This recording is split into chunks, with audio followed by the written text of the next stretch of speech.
Fellas, this is a perfect example of how the simplest of jobs can go radically wrong when you're least expecting it. This is a lock, a Brinks Deadbolt lock that came brand new in this box from VitalyM. It's, like I said, it was brand new. I started opening the box and the first thing that hit me is that these shields had the locks installed and they were mounted onto this very heavy cardboard plate. And they were mounted on there with these bolts, which I had a heck of a time. It took me more than 5 minutes to figure out what was going on. If you look closely, they put Loctite on both of these, the permanent Loctite.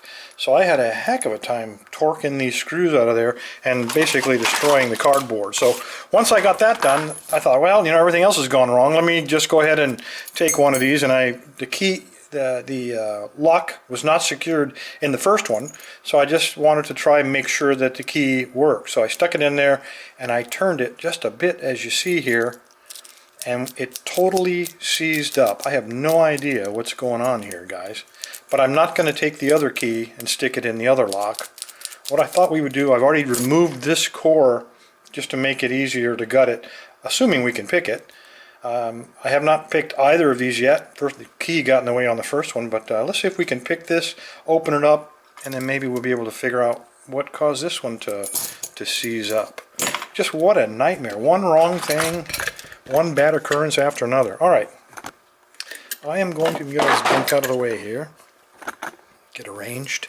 I'm going to take this piece of leather and just wrap it around there so that I can clamp it without crushing it too much, just to get a little friction basically. And let's see, I will try top of the keyway. I'm almost afraid to stick that key in there. And just for the heck of it, let's try a Peterson standard hook. Alright, all the way to the rear, light tension. These Brinks usually are good locks. They have almost always spools inside of them, and some of them today even have serrated. I don't know what that piece of dust there is. It's not part of the act. Okay, pin 2, I got a little turn on the core.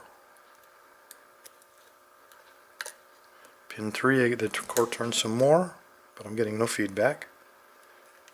I'm on pin 5. Got more turn on the core. Alright. No feedback off it though, so he's set.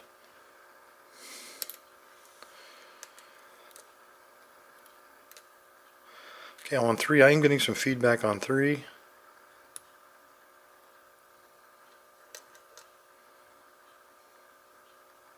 Doesn't want to go.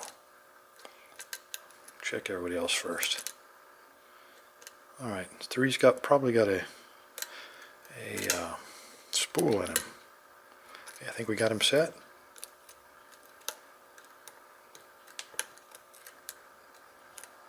Well, 3 still wants to be set.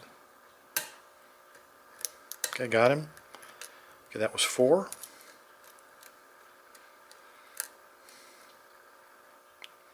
4 again.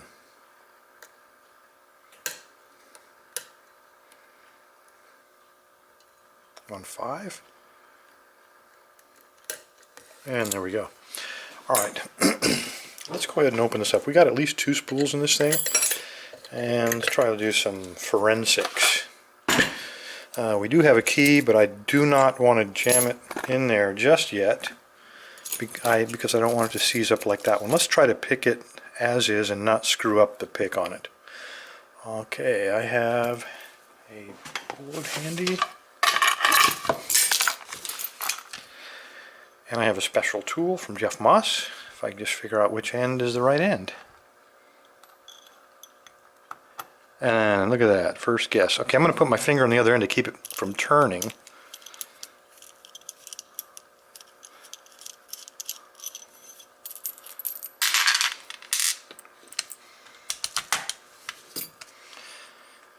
Okay, we are still picked. I need a good follower. So I can grab one of those.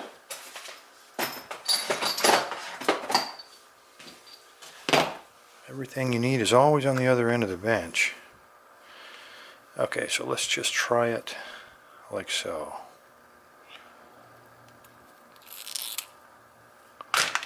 Okay, we thought 5-pinner. Look how rounded off those are, how sloppy those are put together. And the other thing I'm looking at here, these holes. I know they're for construction balls, but depending on the quality of the pins, if they don't pay attention, maybe one of the uppers, or maybe even one of the key pins slid off into one of those. Probably one of the drivers though.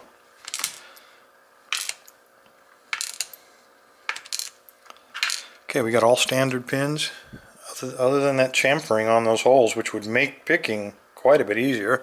Nothing spectacular about him. Alright, let's take a look at this one. Okay, we got a steel pin. So the very first one is a steel anti-drill pin, which actually was promised on the package, so that's one promise they didn't break. Next one is a spool.